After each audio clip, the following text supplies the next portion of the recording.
குளித்து நீராடி ஸ்நானபானங்களை செய்துவிட்டு கோலவர்ண பட்டுடுத்தி ஆண்டவனை எண்ணி தவம் இருக்க வேண்டும் என்று பம்பையாற்றன் கரையிலே என்ன செய்கிறார்? ஆத்து மண்ணு அல்லுவாப்பா. ஆத்து மண்ணு அல்லுகிறா. பிடிச்சு வச்சா எப்படி இருக்கும்? எப்படி இருக்கும்? அரணாரை போல இருக்குது. ஆற்று மண் எடுத்து அரணாரை போல் உருவம் செய்கிறாள் அல்லவா? சேற்று மண் எடுத்து சிவனாரை பிடித்து வைக்கிறார். எங்கப்பா இப்படி முடியுமா ஐயா? முடியுமா? கொஞ்சம் மண்ணை குழைச்சு இப்படி பிடிச்சு வை. ஆண்டவன் மாதிரி வருமா? வரவே வராது. ஆனா பார்வதி அவ்வளவு பக்தியா இருக்காமா புருஷன். பக்தி தான் சொல்லுவாங்க, கல் ஆனாலும் கனகம், புல் ஆனாலும் புருஷன். சரி, எப்போ வருஷத்துக்கு பாட்டி காலத்துல கல்லுனா எப்படி எப்படி இருப்பா? மார்க்கண்ட மாதிரி கோடி ரூபாய் கொடுத்தா என் புருஷனுக்கு காணுமா? சரி, புல்லுனா எப்படி? ஒரு காத்தடிச்சா 1 கிலோமீட்டர் அப்படி இருந்தா நாளைக்கு இருந்து 3 கிலோ ஜலதா இருக்கும். ஆமா, 1,00,000 ரூபாய் கொடுத்தா என் புருஷன் குணத்துல அதனால ஒரு பைத்தியக்கார காலம் அப்படி இருந்தது. வருஷத்துல அப்படி இருந்திருக்கு. இப்ப நம்ம செட்லாம் எப்படி இருக்கு? கட்டிங் அடிச்சா கணவன், வாட்டர் அடிச்சா கொண்டவன், ஆப் அடிச்சா புல் அடிச்சா புருஷன். மாறிடும்ல.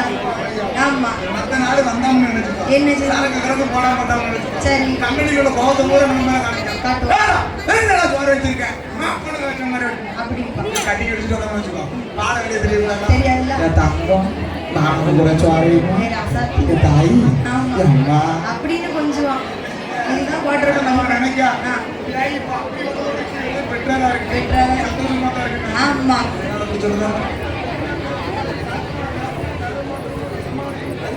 சரி. அதே உனக்கு இருக்க மரியாதையே வேற. ஸ்பீக்கர் பாக்ஸ் அப்போ தேவியானவை பம்பையாற்றங்கரையிலே வந்து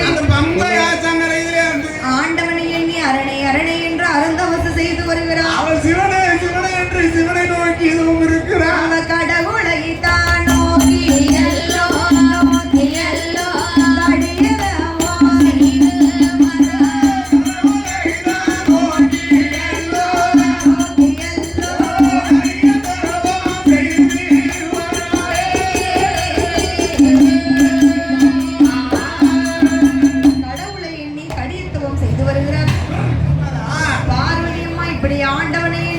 இருக்கக்கூடிய வேளையிலே